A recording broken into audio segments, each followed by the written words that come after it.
Baiklah, untuk menghargai waktu kepada seorang Profesor Dr. Haji Nurmati, silakan.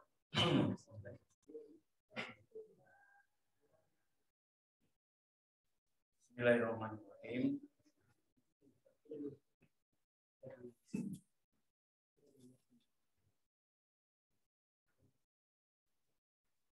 Bismillahirrahmanirrahim. Assalamualaikum warahmatullahi wabarakatuh.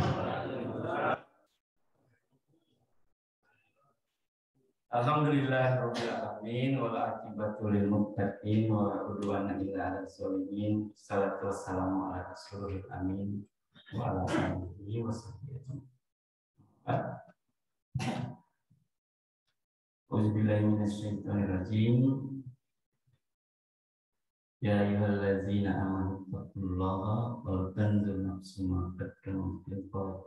Fattaqullaha innallaha khabirun bima ta'malun. Ya ayyuhallazina amanu taqullaha wa qulu qawlan sadida yuslih lakum a'malakum wa yaghfir lakum dzunubakum. Wa may yuti'illaha wa rasulahu faqad para jamaah subuh yang semoga semuanya dirahmati Allah Subhanahu wa taala. Alhamdulillah, teman-teman, tentu marilah kita kembali bersyukur memuji Allah atas segala limpahan rahmat dan nikmatnya kepada kita semuanya, sehingga hari ini alhamdulillah kita bisa dimudahkan untuk hadir di masjid ini dan melaksanakan salat berjamaah, dan kemudian bisa diberi kemudahan untuk duduk mengikuti acara kajian Ahad ya, yang diselenggarakan secara rutin di masjid ini ya. Saya beberapa hari lalu dihubungi oleh Ustaz Said ya, untuk hadir ya, dan sepertinya tidak bisa menolak ya, karena pernah menolak sebelumnya ya. Kalau menolak lagi sepertinya agak sulit ya, dan beliau memberi topik seperti ini ya. Jadi kalau orang bertanya, ini topiknya asalnya dari mana? Ini topiknya Ustaz Said ini. Dan saya menghargai beliau karena di pesantren saya itu di Darul Istiqomah, nama beliau sering disebut. Beliau adalah santri pertama Darul Istiqomah. Katanya cuma 2 santri pertama waktu dibuka pertama di tahun 70. Sebagian besar, mungkin sebagian yang belum lahir ya. Beliau sudah menjadi santri pertama di pesantren Darul Istiqomah ya. Saya harus menghargai beliau ya, karena kalau tidak ada beliau kan tidak jadi pesantren. Baik para jamaah sekalian, saya mau mulai dari mana nih ya? Kita mulai dari cerita COVID aja dulu ya. Kita coba lihat grafiknya nih.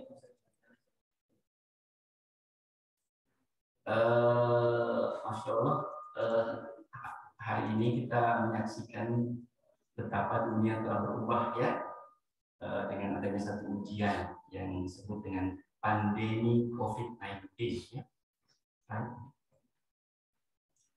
Inilah bentuk virusnya, cantik kan? Cantik sekali nih ya, karena diperbesar sekian juta kali ya.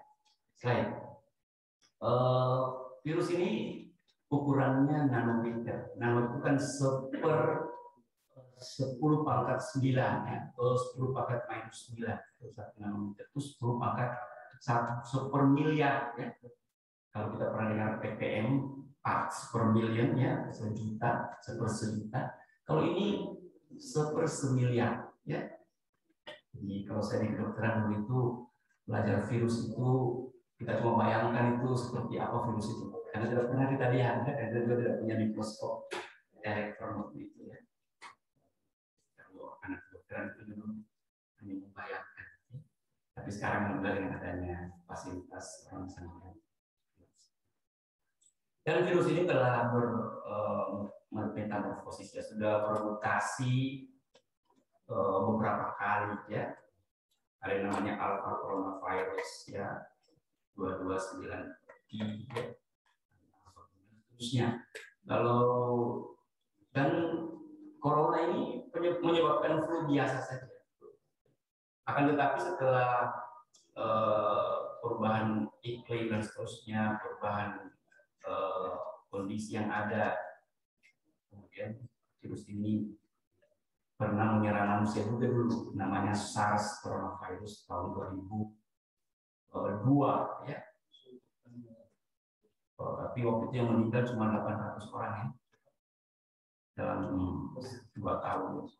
Coronavirus tahun 2002. Kemudian 2012 ada namanya MERS coronavirus, yang Middle East coronavirus. Nanti 2019 ini muncul varian baru namanya dari Wuhan coronavirus, tapi dibuat menjadi COVID-19, ya, karena mulai ditemukan di Desember 2019. Slide. Saya kontrasi ini saya alhamdulillah dengan kemajuan teknologi, ya, virus ini terus bisa dideteksi dengan mudah. Ya, makanya kenapa pembuatan vaksin untuk virus ini tidak terlalu lama. Ya. Setelah kurang lebih setahun kita bisa menikmati vaksin untuk mengatasi virus ini. Ya, karena kemajuan teknologi, orang bisa tahu secara genomik, ya, molekuler apa saja sih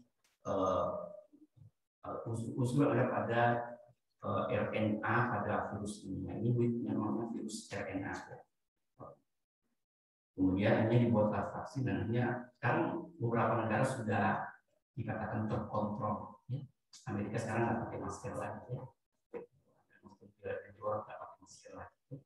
Asal vaksin dan terus dipantau, ya, tidak antibodinya, orang bisa bertahan dengan situasi yang ada saat ini. Negara kita termasuk negara yang masih tingkat resiliensi yang sangat rendah. Dari kemarin penelitian itu 58 negara yang menghadapi daya tahan tentang coronavirus ini, kita termasuk negara dengan resiliensi atau tingkat ketahanan yang sangat tinggi. Kita, pemerintah kita masuk kesiapan dana dengan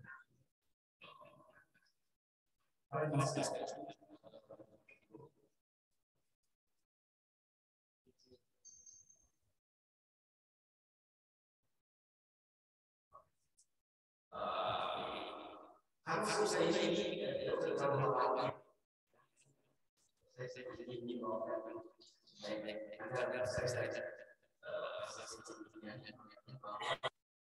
saya ini orang yang terkena dengan virus ini aman-aman saja. Ya.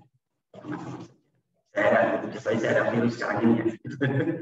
Tapi kalau tidak ada gejala, gejalanya sangat ringan, kita disebut kelompok 80%, dan 20% saja yang akan kalau terpapar dengan virus ini akan mengalami bergejala, ya, sedang sampai berat, dan hanya 2% mengalami masuk ICU, ya, kemudian meninggal kalau memang ditakdirkan seperti itu. Jadi kita tentu menginginkan jangan kita sampai termasuk yang 20%, ya. Tapi kan agama kita sudah memberikan berbagai peluang untuk kita bisa bertahan dan mencegah virus. Nah, kenapa kita oleh panitia mengatakan kepada saya, Prof, ini ada ayat tentang hijrah, ya. Nah, saya tadinya nanti ayatnya sangat panjang, ternyata ayatnya sangat pendek, ya. Di surat Al-Baqarah itu Allah mengatakan, Auzubillahi minasyaitonirrajim, innal ladzina amanu wa hajaru wal ladzina hajaru wa jahidu fi sabilillah, ya. Sesungguhnya orang yang beriman dan orang-orang yang berhijrah dan berjihad di jalan Allah, ya, ulaika yarjuna rahmatullah, ya. Mereka itu adalah orang-orang yang mengharapkan rahmat Allah. Wallahu ghafurur rahim. dan Allah itu Maha Pengampun lagi Maha Penyayang. Jadi ada 3 hal yang kita perlu pahami dari ayat ini ya.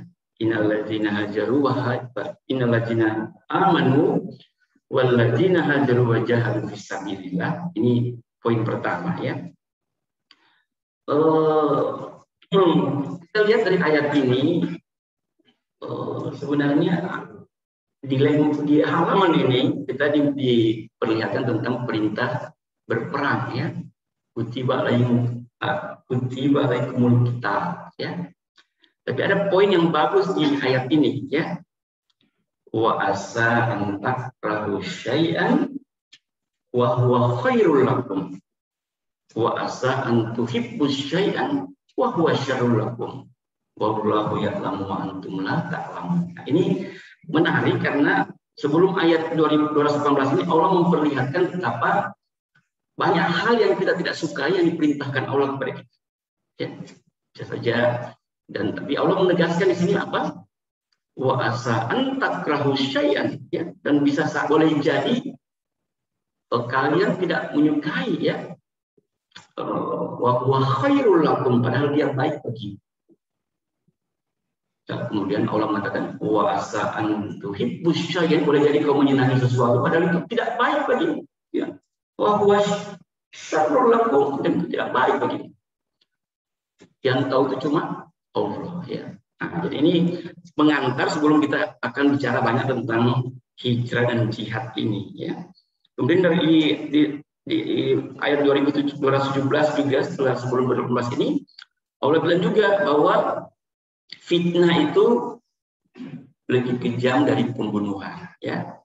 Dan orang-orang kafir itu tidak akan pernah berhenti memerangi kamu kecuali kamu itu keluar ya dari agamamu dan kemudian kalian itu mati dalam kekafiran. Nah, baru muncul ayat ini ya. Innalladzina amanu walladzina hajaru wa jahadu fi sabilillah ya.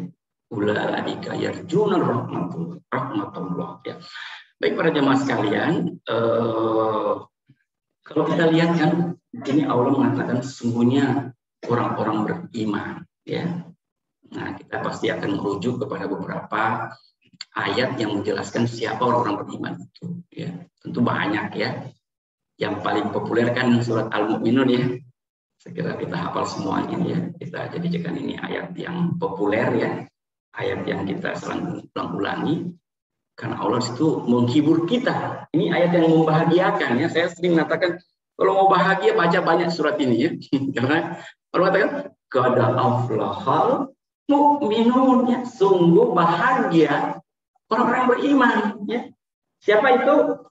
Alladzina hum fi sholatihim khashi'un ya. Yaitu orang-orang yang khusyuk dalam sholatnya. Jadi bukan saja sholat itu bukan memang sholat ini kan sepertinya kelihatan cuma aktivitas fisik ya. Jadi kalau kita mendengarkan berbagai ceramah atau kajian para ulama itu kan padahal amal hatinya yang luar biasa. Kalau kita tidak khusyuk kan tidak sempurna salat itu ya. Jadi orang-orang yang khusyuk itu ini kan amal hati ya. Tentu ada niat yang kita harus tanamkan dalam hati kita. Saya mau betul-betul mau tenang dalam sholat ini. Saya ingin betul-betul mau menghadap Allah dengan sholat ini. Saya betul-betul ingin sesuatu meminta kepada Allah dengan sholat ini dan seterusnya. Jadi khusyuk itu kan artinya terkait dengan amal hati yang ada dalam pada saat kita sholat ya. Kemudian seterusnya walladzina hum anil lagwi muqridun ya, orang-orang yang menjauhi hal-hal yang merugikan atau kata yang tidak sia-sia ya. Walladzina hum lizakati fa'ilun walladzina hum li furujihim hafizun dan seterusnya. Kan itu dikatakan ada 7 sifat ya orang beriman. Tentu ini hanya salah satu bagian daripada bagaimana Allah memperlihatkan sifat-sifat orang beriman yang lain tentu di ayat-ayat yang lain. Dan mereka Allah mengatakan apa? Ulaika humul warisun ya. Mereka adalah orang-orang yang mewarisi alladzina yarisuna firdaus lahum fiha khalidun. Dan orang-orang dan kita tahu kan firdaus itu adalah Surga tertinggi, ya. Kalau kita ingin surga, jangan orang bilang jangan apa? Jangan minta surga aja, ya.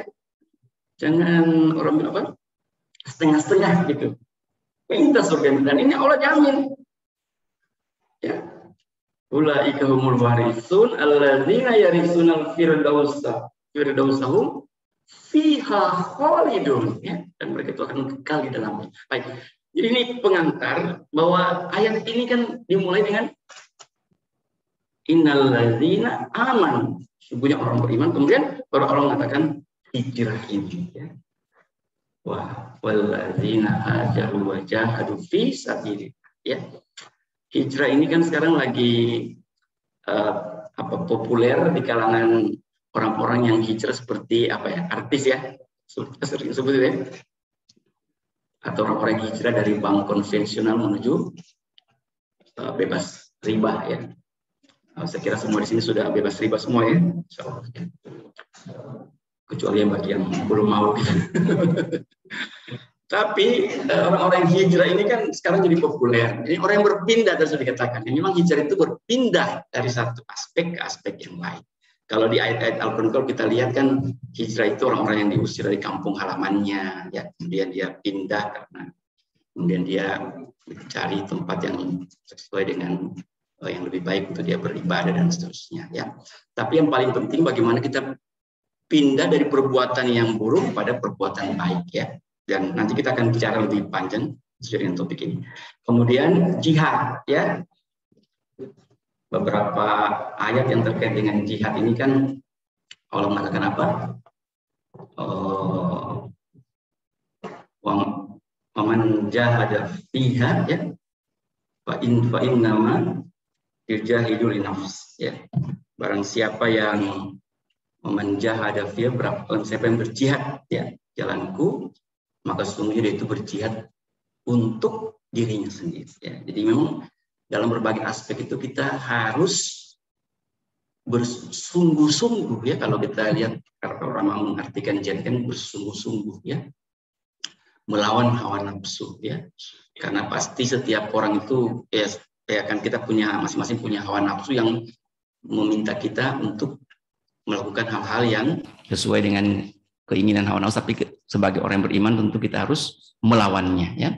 Dan tentu ini untuk memperbaiki diri, ya.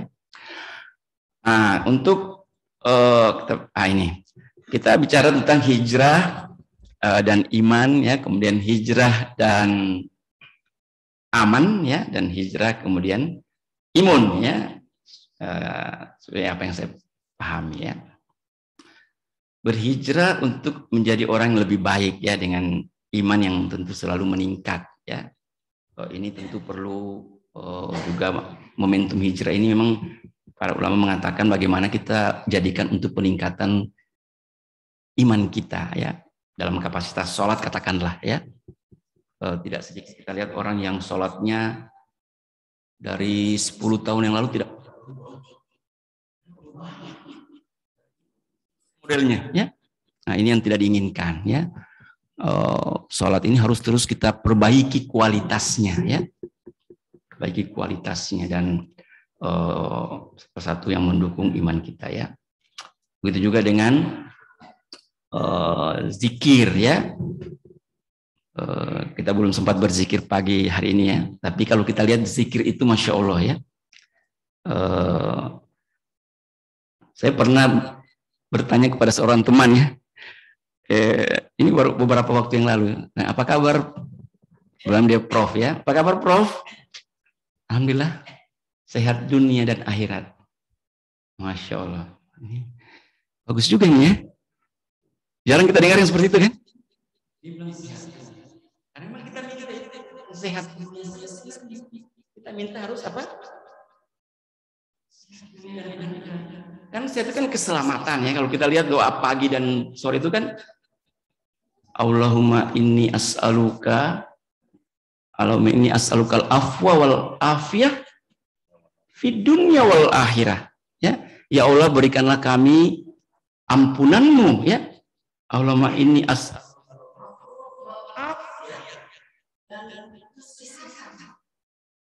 di dunia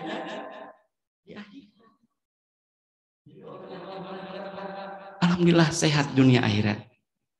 Itu harusnya dia, karena kita minta itu, jangan hanya selamat di dunia saja. Kan al-afiyah itu diartikan sebagai adalah selamat, kan itu sehat ya. Dan itu kita minta tiap pagi dan tiap sore. Allahumma inni as'aluka afwa wal afiyah fid dunya wal akhirah. As'aluka afwa wal afiyah fid dini wa dunyaya wa ahli wal mali. Ya Allah, kami mohon kepadamu keselamatan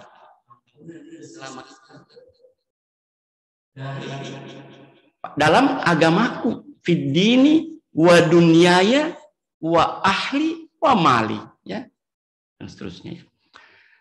Apalagi ada doa pagi dan sore yang saya kira hadisnya sangat kuat untuk memproteksi dari apa ini? Dari virus ya, atau dari segala musibah.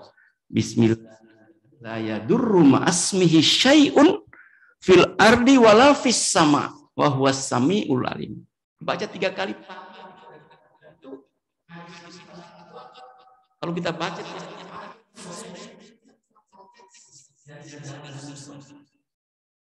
jadi ini ya. Jadi kalau ada yang tidak sempat untuk menghafal doa,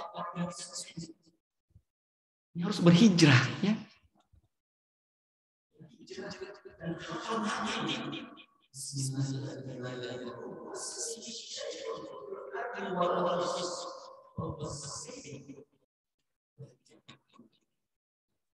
Saya sering kali melihat ada orang habis salat subuh itu langsung pergi setelah zikir sebentar. Saya cuma bersangka baik aja dia berzikir pagi di rumahnya. Tapi saya takut juga kalau di rumahnya dia sudah nonton TV. Tidak sempat zikir pagi ya. Dan para alim mengatakan itu biasanya kalau kita berzikir pagi dan sore dengan kita pahami dengan baik artinya, itu perlu waktu sampai 20 menit. Gitu. Nah, kalau kita tidak biasakan seperti itu, akhirnya musibah virus ini yang datang kepada kita, yang kita lihat tiap hari depan mata kita, orang meninggal, orang yang akhirnya berpulang, kok tidak merubah kita? Ini masalahnya di mana letaknya? Saya pernah bertanya-tanya, kan ini sekarang tiap hari bukan tiap hari ya, setiap bulan pasti ada saja kita diundang takziah daring ya, takziah daring seperti itu, kemudian ada penceramah. Saya bilang berapa banyak orang berubah dengan takziah setiap hari seperti ini ya. Artinya ada nggak orang berubah setelah dia lihat ada kematian di depan matanya karena virus atau karena apapun, kemudian dia berubah gitu. Yang tadinya seperti ini kemudian dia berubah jadi ini. Karena dia tahu kematian di depan mata. Dia. Kematian ini tidak jauh dari kita ya, seperti itu. Baik, kemudian yang terakhir tentu bukan terakhir ya, maksudnya di aspek perubahan iman ini, hijrah dan iman ini, bagaimana kita berupaya untuk terus berbagi kebahagiaan ya, dan menyebarkan kasih sayang ya. Saya suka ini ya, irhamu man fil ardi yarhumkum man fis sama. Saya kebetulan sekarang buat pesantren, baru diresmikan bulan Juni kemarin ya. Saya namakan pesantren itu pesantren tahfiz pertanian. Saya tulis visinya mencetak generasi milenial yang cinta Quran dan cinta pertanian. Ya. Dan saya sekarang mewajibkan mereka setiap pada asar itu harus di kebun. Jadi kalau ada yang mau berkunjung ke kebun saya silahkan ya. Kita akan lihat, ada sekarang baru dibuka Juni kemarin dan baru 25 santrinya ya. Kita tiap hari mungkin tiap tahun bisa menerima 25 santri. Hanya laki-laki yang kita terima ya. Jadi dia diajarkan Al-Quran dan cinta pertanian. Dia harus cinta pada tanaman itu. Irhamu man fil ardi wa yarhamkum man fis samai. Sayangilah apa yang ada di bumi, niscaya yang di atas akan itu kita punya slogan itu. Jadi semua santri itu kalau saya tanya irhamu, oh dia langsung jawab itu ya. Irhamu man fil ardi yarhamkum man fis sama. Sayangilah yang ada di bumi, niscaya engkau akan disayangi oleh langit. Jadi saya bilang, cintailah, mungkin satu pohon saja Anda cintai, ya. Anda kasih sayang, Anda bacakan Al-Quran di pohon itu, Anda bacakan ayat-ayat yang Anda hafal, Anda muraja'ah di depan pohon itu. Coba lihat apa mukjizat akan terjadi. Ya? Kan sudah dibuktikan secara ilmiah, ada pohon yang dibacakan Al-Quran, yang pohon tidak dibacakan itu, ternyata pohon bacakan Al-Quran itu, tumbuhnya luar biasa. Ya? Ada teman saya di Enrekang, dia petani kentang. Dia tidak baca Quran waktu dia bilang. Dia cuma kalau dia datangi, dia rawat itu ada satu bedengnya itu katanya dia rawat, dia tiap hari dia datangi, dia sayangi, dia diberikan kasih sayang gitu. Ternyata hasilnya dari kebun yang dia berikan kasih sayang, perhatian yang luar biasa itu, kentangnya besar-besar dibanding yang kentang yang dia cuma pupuk saja begitu.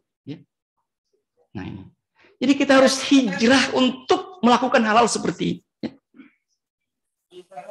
Jadi jangan, ini kan banyak ayat-ayat hadis-hadis yang berseliweran di otak kita ini atau di telinga kita yang kita lihat tiap hari, tiap saat kita dengar. Kita bisa buka YouTube, kita bisa dengar ceramah, bisa ikutin dan seterusnya. Tapi kok tidak berubah gitu. Tidak ada yang kita lakukan gitu. Itu kan menjadi masalah. Kenapa kok tidak dilakukan ini? Yang kita dengar tiap hari gitu ya. Nah, kebetulan saya mendengar ayat hadis ini, saya tanya sama Ustadz, hadis ini bagaimana kekuatannya? Wah, sahih katanya. Bukhari Muslim. Oh, dia malah jelaskan bla bla bla bla bla ya. Baru dia bilang, ada satu lagi Prof. Man la yarham la yurkam. Siapa yang tidak menyayangi tidak akan disayangi, ya. Gitu ya. Jadi kita ini harus menyayangi makhluk ya. Mau kucing kah? COVID, Masya Allah. Kalau kita tahu persis apa artinya COVID, kita harus betul-betul berubah dengan COVID ini.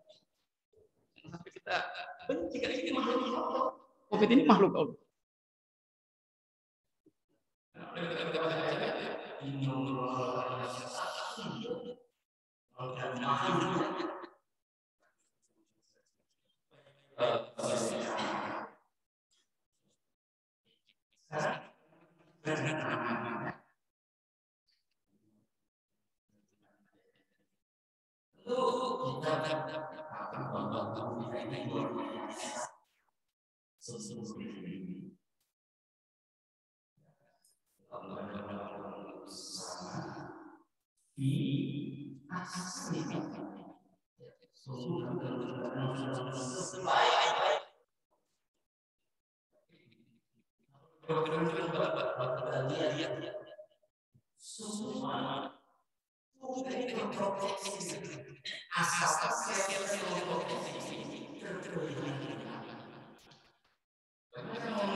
Para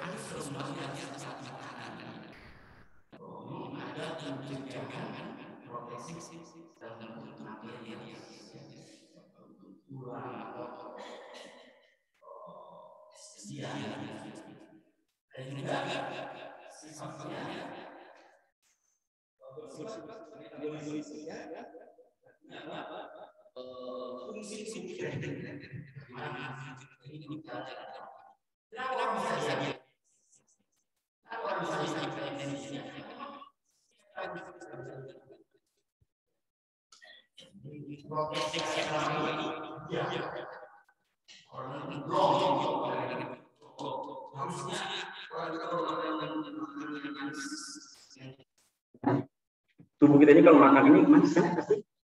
Saya bisa coba tes ya.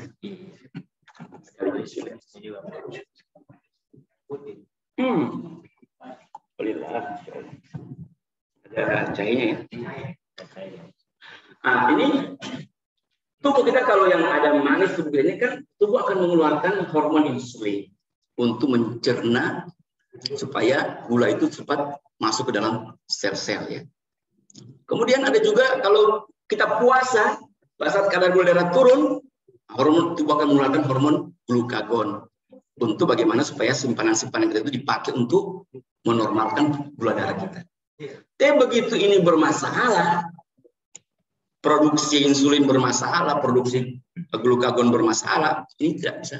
Hanya terjadilah penyakit diabetes. Begitu juga penyakit-penyakit yang lain. Jadi kalau kita bisa merawat metabolisme tubuh kita ini dengan menjaga keseimbangan yang optimal, tidak terjadi suatu gangguan. Kita tetap sehat. Makanya saya bilang kepada teman-teman, kita harus bermimpi supaya jangan sampai kita itu meninggal dengan penyakit gitu. Bagusnya kita tuh meninggal lagi sujud gitu ya, lagi baca Quran, tiba-tiba habis. Bagus ya. Tadi saya masuk masjid, Pak Amir masih lagi mengaji. Itu Pak Amir kalau lagi duduk mengaji kemudian jatuh, Masya Allah.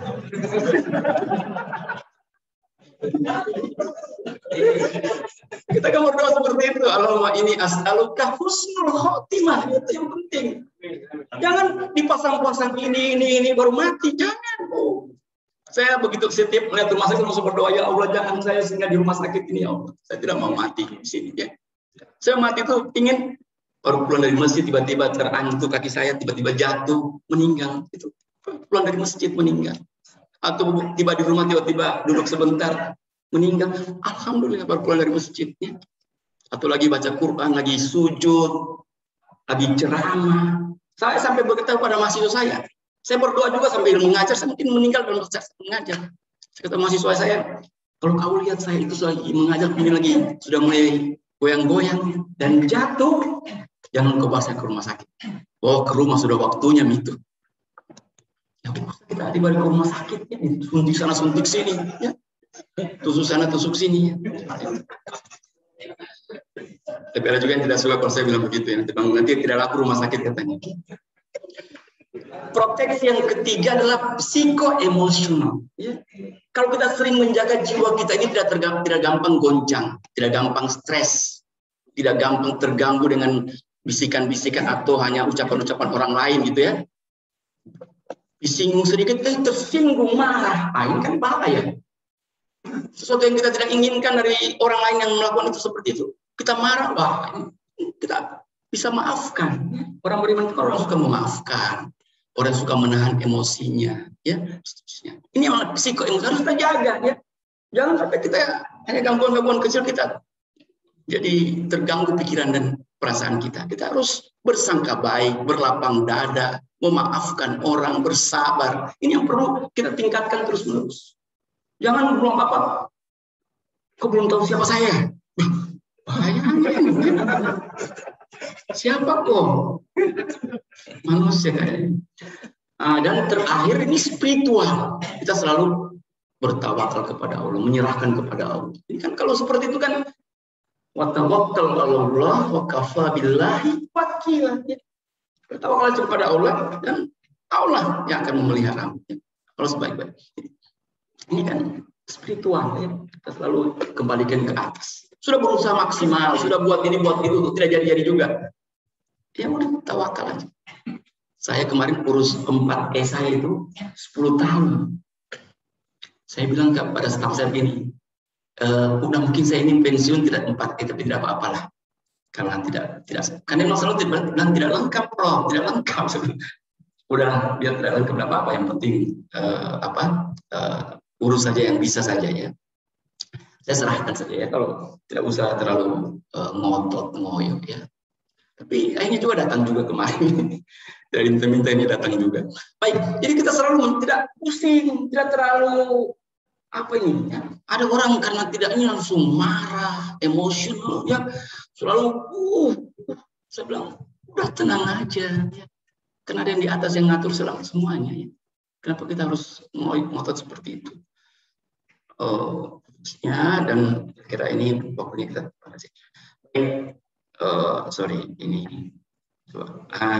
ini tak usah sebenarnya kita di Depkes itu akhirnya coba lihat ya, untuk menangani gerakan corona ini mereka disebut dengan gerakan masyarakat hidup sehat itu ya seperti itu, makan yang seimbang, minum air yang banyak, yang 8 gelas air dan seterusnya, jangan merokok, cuci tangan, berolahraga dan seterusnya ya.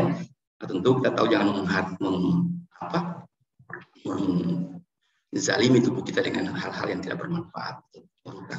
Yang terakhir hijrah dan imun. Ya, keren yang penting ya.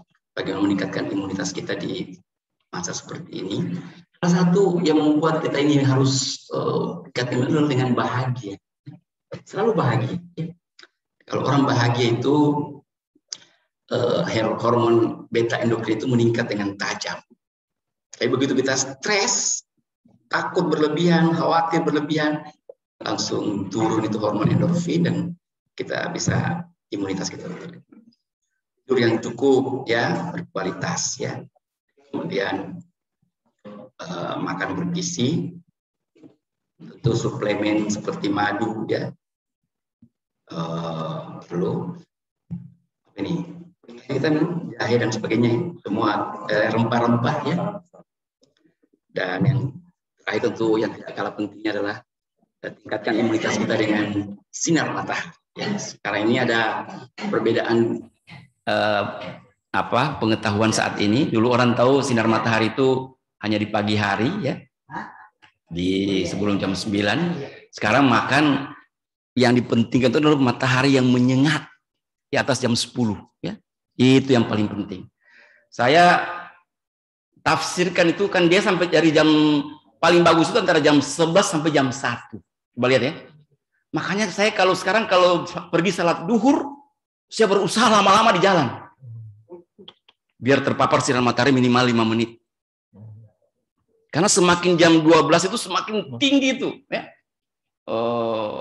Sinar ultraviolet beta itu, B itu ya, yang sangat bagus untuk merubah vitamin itu menjadi vitamin D yang aktif dalam tubuh kita. Jadi makanya kenapa kita disuruh keluar rumah itu jam 12 pada saat duhur. Cuma sayangnya banyak yang naik motor ya. Harusnya, atau bahkan ada yang naik mobil ya. Harusnya jangan. Jalan coba di jam 12 itu. Dan nikmati itu teriknya yang hangatnya yang luar biasa. Itu dinikmati seperti terang bulan ya. Saya selalu kalau melewati jam 12 ke masjid itu, saya selalu begini, waduh terang bulan, purnama. Tapi begitu kita punya hati, panasnya, langsung drop. Ya. Tapi kalau gitu, wah bulan purnama ini, luar biasa manfaatnya pada tubuh kita. Ini coba kita rubah ini. Kita berhijrah ke saat itu ya.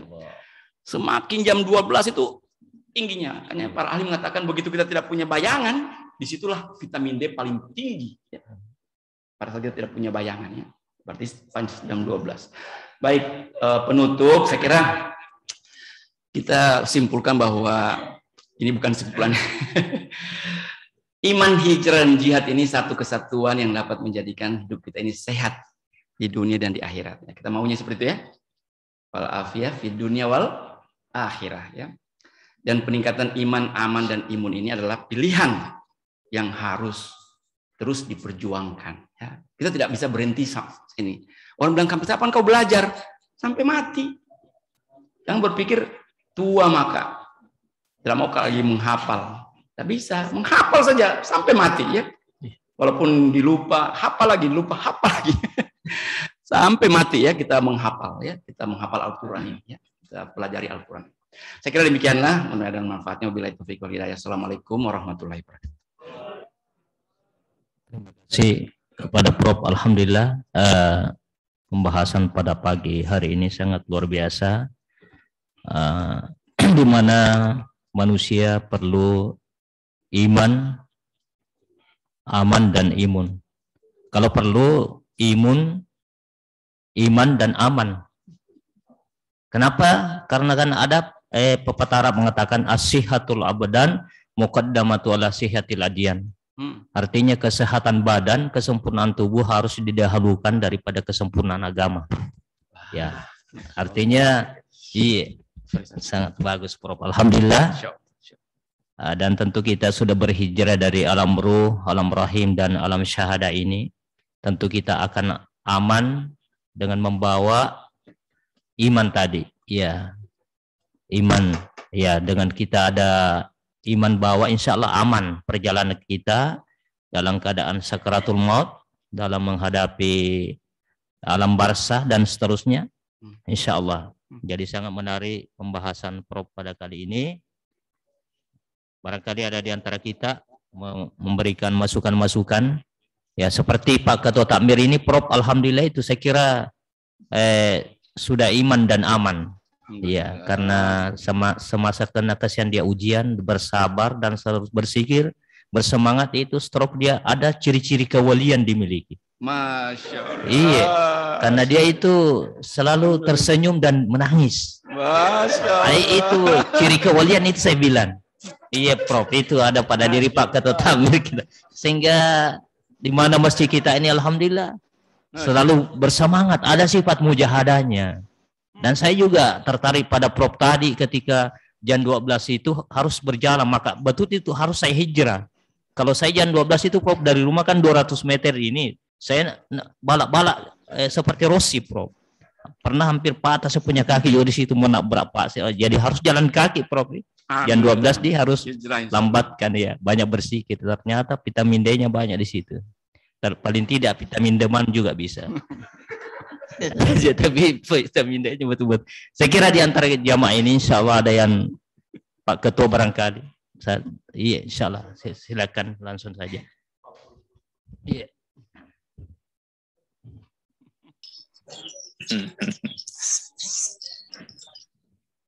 Terima kasih. Assalamualaikum warahmatullahi wabarakatuh.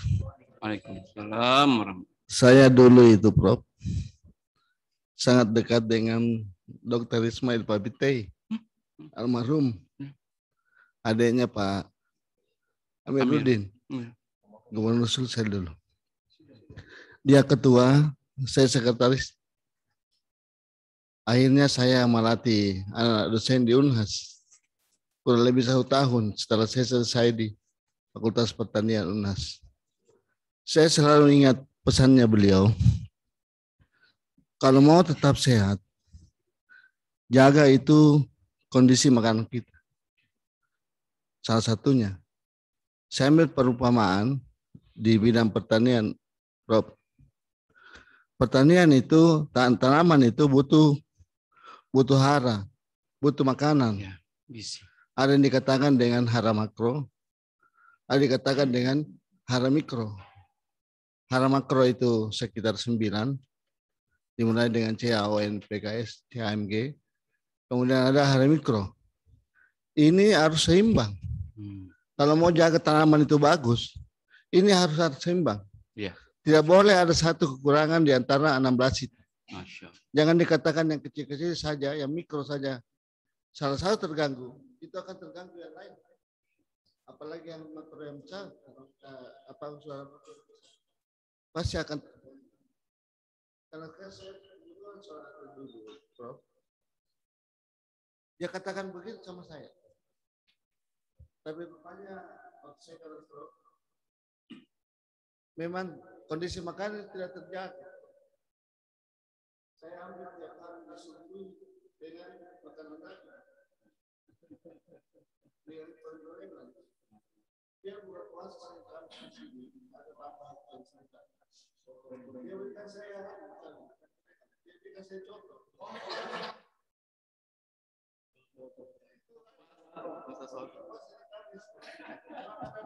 Biasa kalau buka itu kita namanya bungkus. Dan saya dikasih bungkus. Khusus.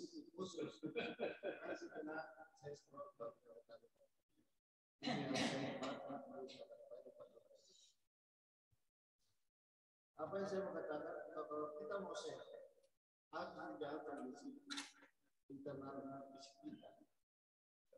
Malah saya lebih dari itu. Di dalam Al-Quran itu Tuhan berkata,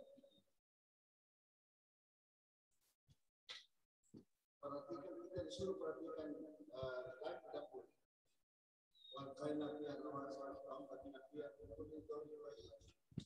Tafsiratan wajibra kulli abdin. Karena saya mau dalaman itu bukan hanya sebagai dalaman biasa, tapi menjadi peringatan buat kita untuk memilih kepadanya sedang menguasai. Tanaman kita seperti sesuatu yang menjadi pilihan kita untuk memilih itu sama-sama.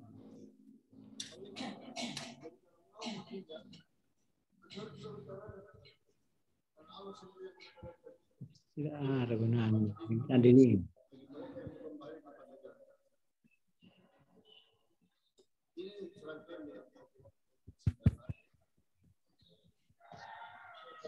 Kita punya kondisi kita punya diri, insya Allah akan terjaga. Kemudian yang kedua, seperti dikatakan oleh moderator tadi, saya kena stroke itu 3 hari puasa, Prof. Berarti sekitar 3 bulan yang lalu.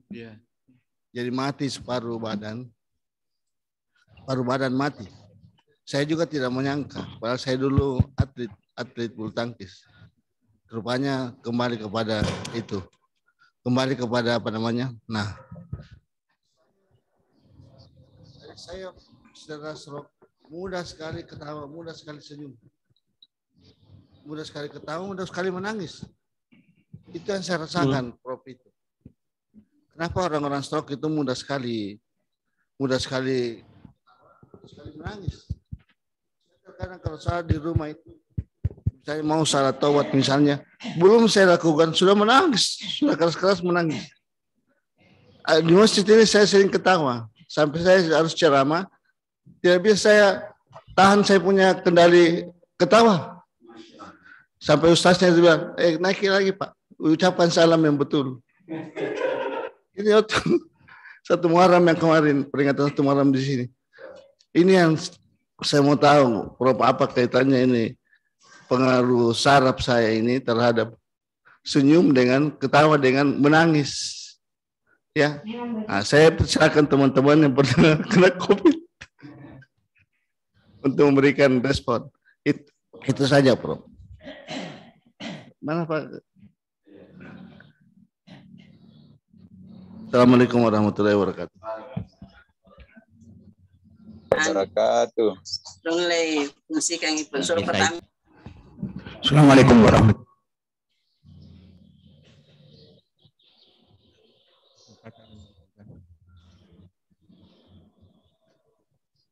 Saya tanyakan yaitu mengenai COVID, khusus COVID.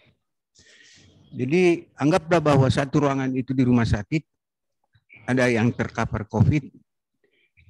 Kira-kira per 1 meter persegi ruangan itu di rumah sakit itu kira-kira berapa ribu COVID virus. Dan jarak jangkauan operasi COVID itu pada umpamanya 1 orang yang tercover, berapa jarak yang aman untuk kita melindungi, mengisolasi diri. Yang terakhir adalah kecepatan. Seperti saya orang teknik, Pak Prof. Orang teknik mempelajari mengenai kecepatan. Jadi bagaimana kecepatan COVID itu bisa menyerang sasarannya gitu. Ya, saya kira cukup. Terima kasih. Oh iya, Prof. Silakan Prof. Andi ada di.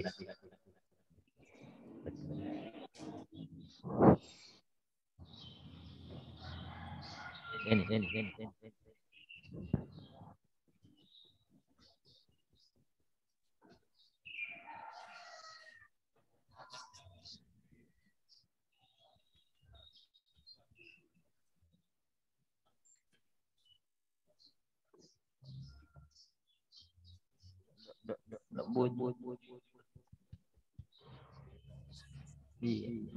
Ya, assalamualaikum, Pak Prof. Terima kasih. Assalamualaikum warahmatullahi wabarakatuh. Assalamualaikum warahmatullahi wabarakatuh.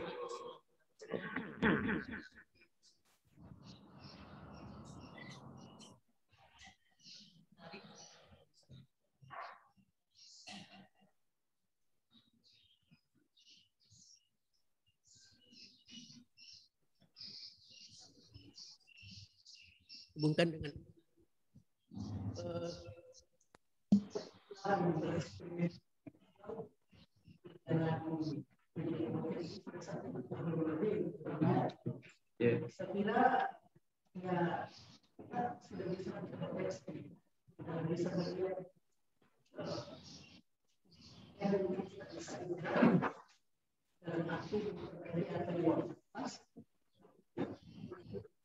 ya, karena selama ini kita tahu misalnya di rumah sakit apa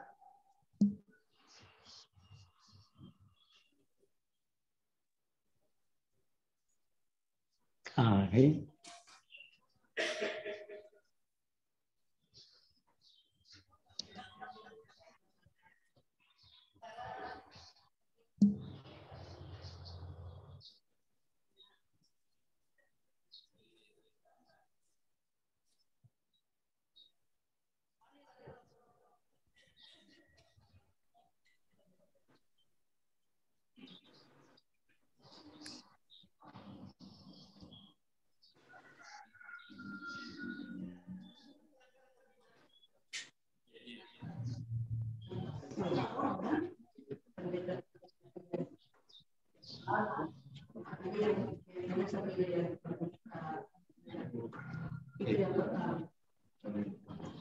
Kemudian yang kedua itu kan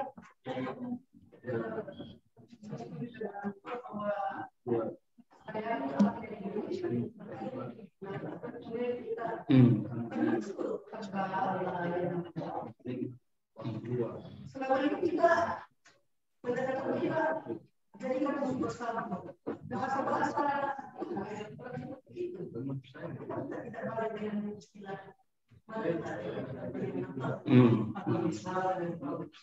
karena ya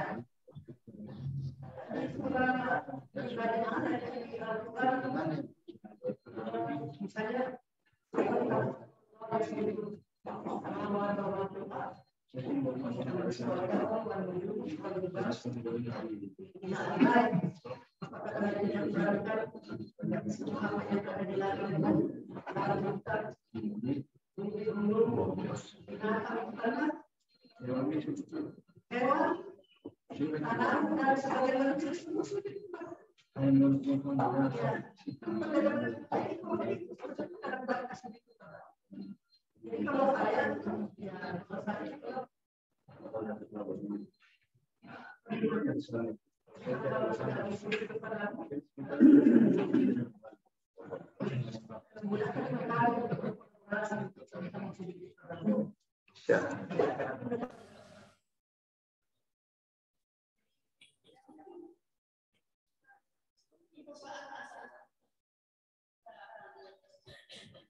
kita hijrah ya, evaluasi dengan pendekatan ilahiyah, saya pikir pendekatan ilahiyah.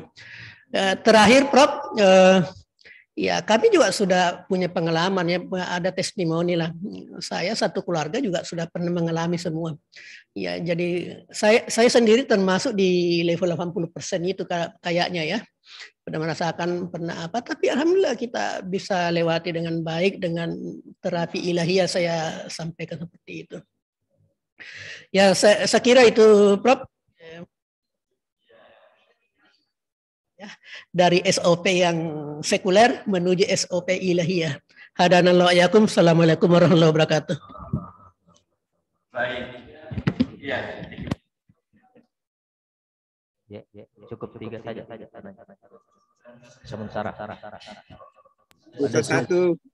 Ada pro mir alam. Silakan pro dari Zoom mewakili. Iya, makasih. Ya, assalamualaikum warahmatullahi wabarakatuh, Prof. Teknologi saya di Sopeng ini, yang orang tua tapi bisa ikut. Yang pertama, Prof, saya cemburu sebenarnya tadi apa yang kita sampaikan.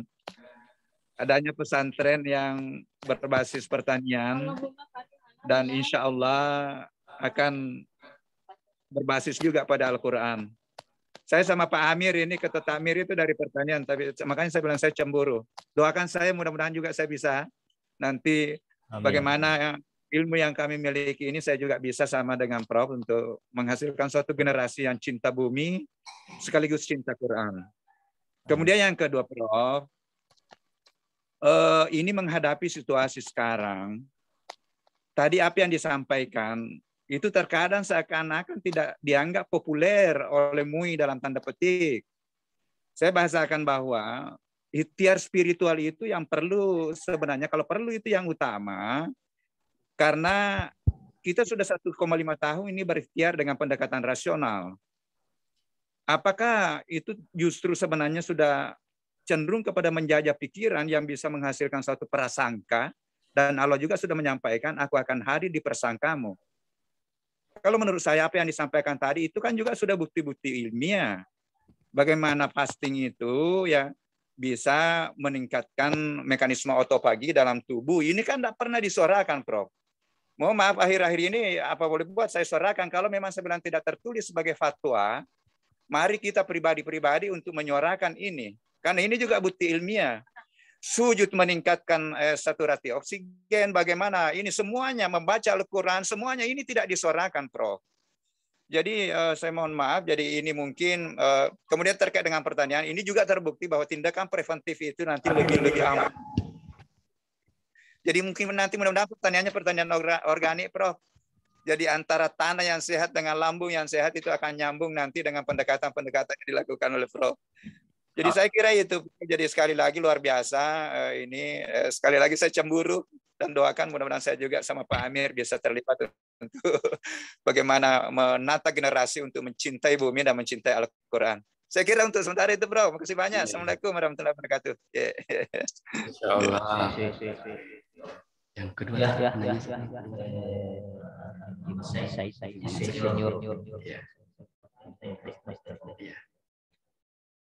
Iya. Baik. Kita langsung saja. Ya. Baik, ini ada 4 penanya ya. Kita mulai dari penanya. Sebenarnya mungkin sharing aja nih Pak Amir ya. Pak Amir tadi mengatakan saya. Mohon doanya. Oh iya, insya Allah. Terima kasih, Prof. Tentang stroke dan suka ketawa, suka menangis ya. Kalau saya jadi iri juga itu, karena saya ingin sekali menangis selalu. Cuma susah sekali menangis memang ya. Jadi kalau ada orang yang diberi berkah, diberi kemudahan untuk menangis itu luar biasa. Karena Allah mengatakan orang yang menangis itu, wah, dijabah doanya ya. Dan orang yang menangis itu betul-betul sangat dekat kepada Allah ya. Dan kita memang disuruh sering menangis ya. Kalau sering ketawa, walau alam ya. Tapi kita dilarang sering ketawa gitu ya, dilarang ya. Kecuali ketawa yang menyehatkan ya, ketawa yang bukan dibuat-buat ya, dan sebagainya.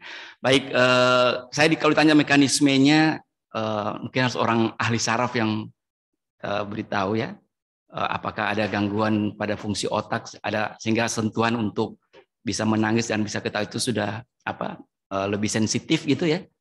Bisa saja, tapi saya tidak punya ilmu untuk menjelaskan lebih detail tentang mekanisme itu, ya.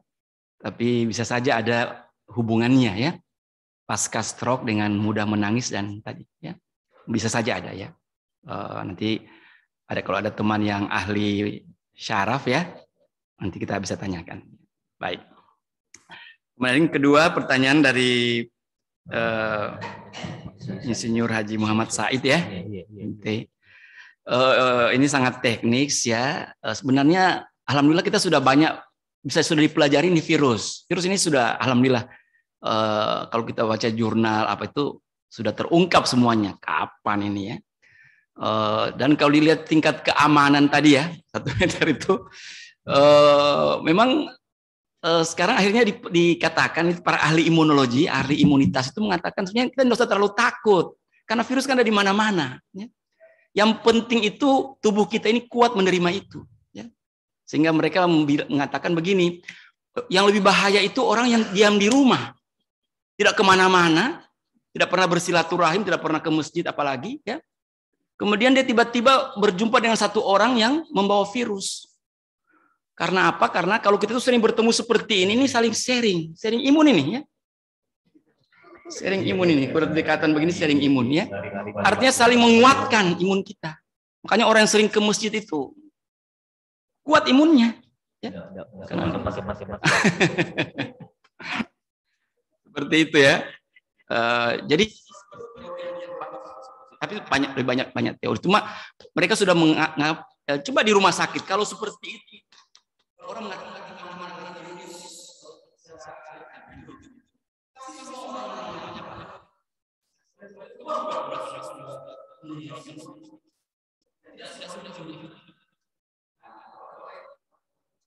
ya, insya Allah. Coba lihat dokter rumah sakit juga tidak sampai ada yang APD dulu kan APD terlalu ketat, sekarang tidak terlalu juga. Cukup masker dan pakai pelindung double masker kalau dia ada di rumah sakit ya. Oh, cukup itu. Tidak usah terlalu takut gitu. Asal kondisi kita bagus, imunitas. Ini bahaya kalau orang ada diabetesnya.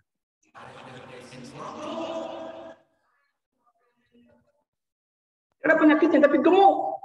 Karena orang gemuk itu kan terjadi inflamasi dalam tubuhnya. Yang tidak kelihatan, tapi kalau kita tes, itu secara inflamator itu terganggu. Sitokin dan sebagainya.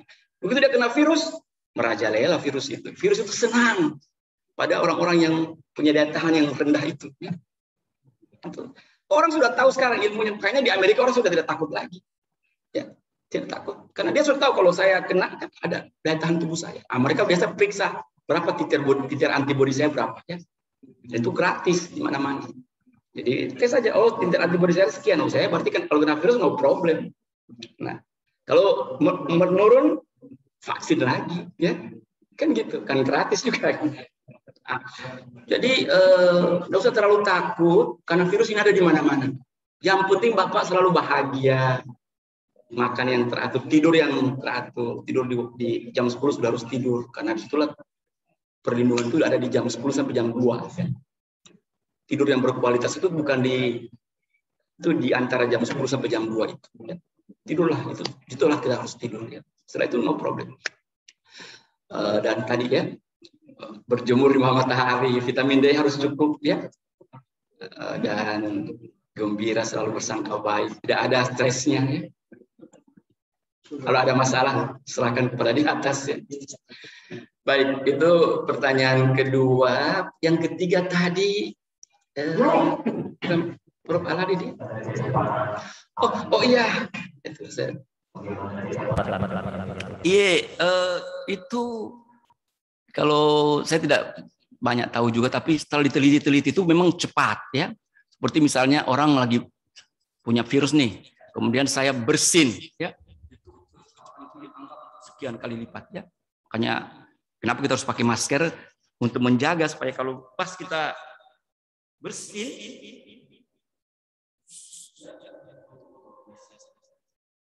tapi yang penting di mana-mana ada virus. Itu aja. Tapi memang virus yang paling ganas itu yang di rumah sakit. Karena teori juga mengatakan virus itu ada yang sangat virulen, ada juga yang kurang. Virulen tapi tingkat penyebarannya tinggi sekali. Dan kalau kena itu, jenis itu cepat sekali ya. Nah, jadi biasanya itu yang kalau yang kena orang yang begitu dia kenal dia langsung berat, nah itu jenis virusnya itu berbahaya itu. Nah, makanya kenapa orang-orang yang punya keluarga yang dari rumah sakit itu lebih mudah terinfeksi. Ya, di rumah kita itu ada orang yang kerja di rumah sakit, gitu ya. Kemudian dia bawa virus itu ke rumah. Kita lebih mudah terpapar dibanding kalau kita datang ke masjid orang yang ini kena juga nih, tapi kan sehat-sehat ya, OTG maksudnya ya, misalnya.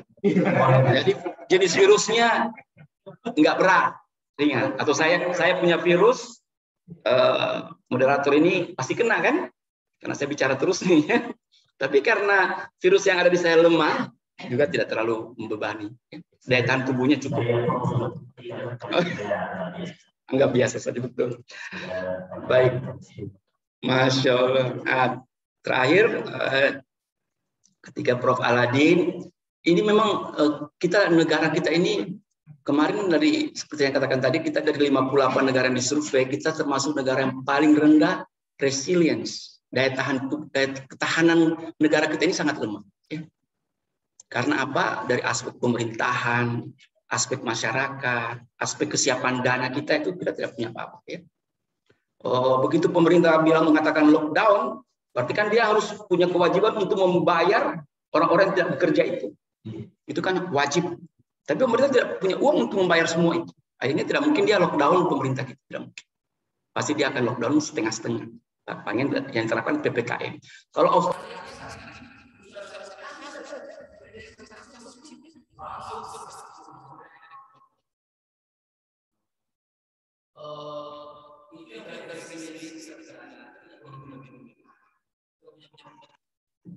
kita ini coba lihat di mana-mana ya, aturan yang berlaku tidak diterapkan juga di pemerintahnya. Belum lagi yang di korupsi ya, dana dan sebagainya. Memang tidak siap kita ya. Kemudian aspek yang lain. Nah, tapi kita juga dari aspek ini tidak berbunyi juga. Coba lihat Malaysia. Malaysia itu negara itu kan mengontrol televisinya. Jadi tiap pagi dan sore itu wajib zikir pagi dan sore. Wajib. Semua siaran televisi itu hanya mengumandangkan tentang doa zikir dan di pagi hari dan di sore hari. Dan semua masyarakat dipaksakan untuk berzikir pagi dan sore. Ya. Jadi mereka tidak terlalu pusing dengan vaksinasi. Begitu juga Brunei. Brunei itu kalau kita lihat cakup, dia kan negara kaya sebenarnya. Dia artinya Brunei itu mau divaksin, kan dia punya penduduknya cuma 4 juta. Itu 400.000. 400.000 itu penduduknya. Mau dia mau kasih vaksin yang harga semahal apapun dengan negara kaya seperti itu dia bisa. Tapi coba lihat cakupan vaksin berapa? 20%. Tapi ada kasusnya nggak ada. Tapi orang disuruh berzikir, mengaji di mana-mana, ya, sholat di mana-mana, ya. Itu yang digemburkan terus-menerus oleh pemerintahnya, ya. Orang semua dipaksa ke masjid, zikir, baca Quran. Ini yang di nomor 1 kan. Malaysia, ya. Semua program televisi dikontrol. Tidak boleh ada siaran lain zikir, ya. Pagi dan sore. Nah, kita gamang semuanya. Makanya kita dianggap negara yang paling rendah daya tahan. Ketahanan kita paling rendah. Jadi kalau ini kasus akan berlanjut terus, kita akan begini-begini terus. Karena kita tidak punya daya tahan. Sistem yang ada di lembaga-lembaga yang ada ini tidak kuat, lemah semuanya. Siapa mau dengar MUI coba? MUI mau bilang apa kepada pemerintah baru kemudian didengar oleh pemerintah apa? Paling MUI cuma bilang semua berzikir, tapi ada nggak turun sampai? Yang ada sekarang malah suruh apel bendera katanya tiap hari apa? Menyanyikan lagu Indonesia Raya. Tiap hari Senin sampai hari Selasa, hari Rabu ya. Yang aturan yang terbaru ini ya, mengumandangkan lagu Indonesia Raya dan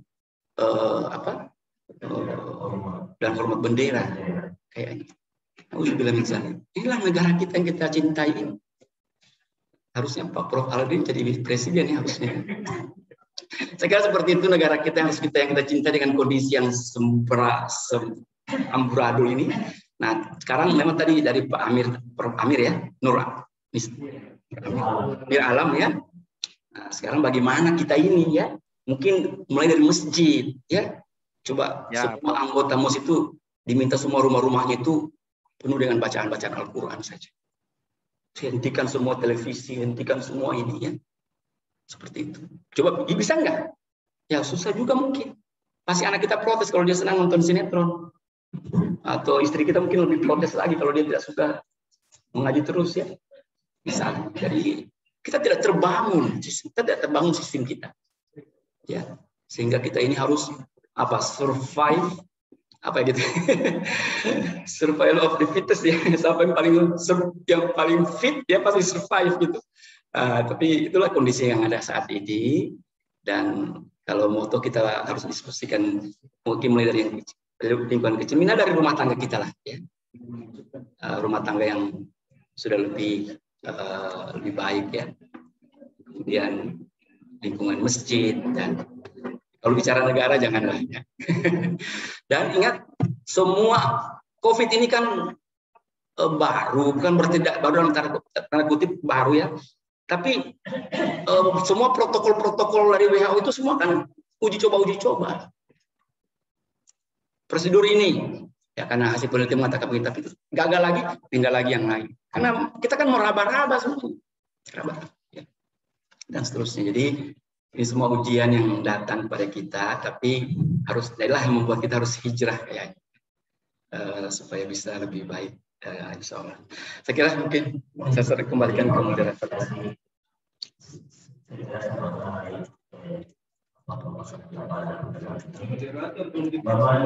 Ya memang menjadi satu masalah juga karena kita ini notabene adalah negara Islam, non-Islam terbanyak tapi jauh dari realitas atau manifestasi perwujudan keimanannya, sehingga mungkin saja ini kalau kemudian itu oleh orang bertakwa bertakwa kepada darinya sama Allah akan turun dari perjalanan ini dan bukan dari bumi bagi betul iman ini. Tadi mau memberikan pemerintah ini berbeda dengan dulunya, saya pernah ke Brunei tahun 2002 dan sempat masuk di sana. bersalaman dengan Hasan al-Bulki dengan keluarga di sana. Di sana luar biasa ya, istananya saja Nurul Iman, nama masjid. Kalau kita istana Jakarta, di sana banyak korupsi di sana. Dan carut marutnya pemerintahan, saya kira karena tidak dihargainya pemeluk Islam terbesar ini, sehingga jauh dari keberkahan, basis keberkahan dari Allah Subhanahu Wa Taala. Seperti saja vaksin ini, Prof, saya perlu sampaikan. Ini ada kisah nyata yang sudah banyak. Ini termasuk sepupu, istri sepupu saya kaget karena dia masih sehat-sehat habis vaksin, dia 3 hari masuk rumah sakit. Dari sepupunya teman saya dia 3 hari sebelum meninggal akad nikah, mau akad nikah baru umur 19 tahun, katanya sudah vaksin bengkak-bengkak badannya, meninggal. Berarti ada apa ini? Kan kita mau vaksin hanya ditanya saja bagaimana ada penyakit siapa yang bisa mendeteksi penyakit dari dalam. Kecuali kalau bukan dokter ahli, harus siap sebenarnya dokter ahli di situ yang mau vaksin. Banyak yang nekat pergi vaksin karena takut mau mendapatkan persyaratan mau ke mall pakai ini dan seterusnya.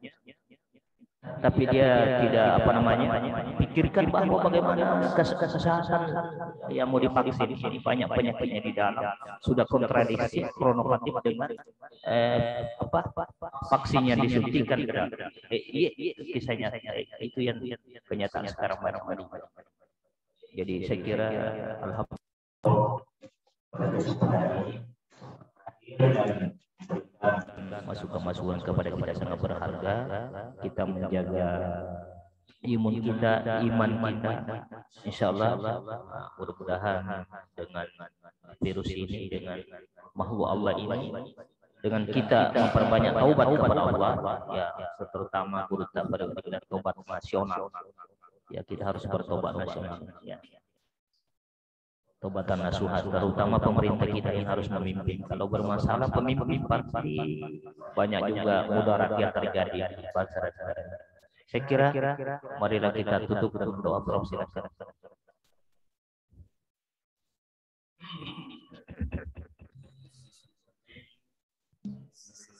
Amin. Amin. Amin. Amin. Amin.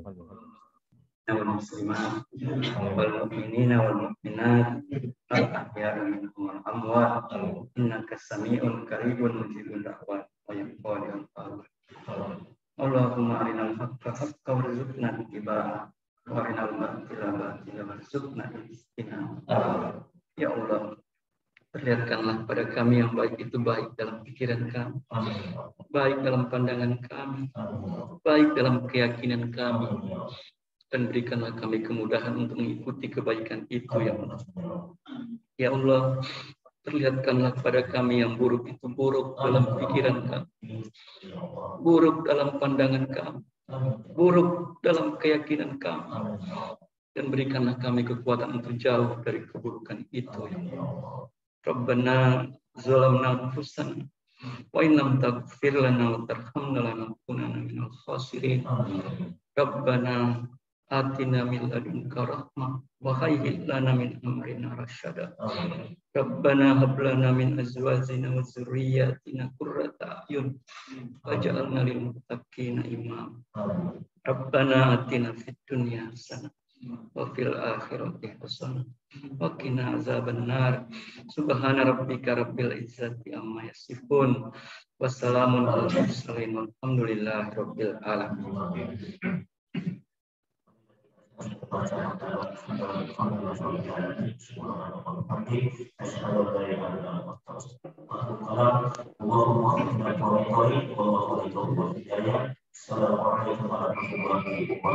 Waalaikumsalam.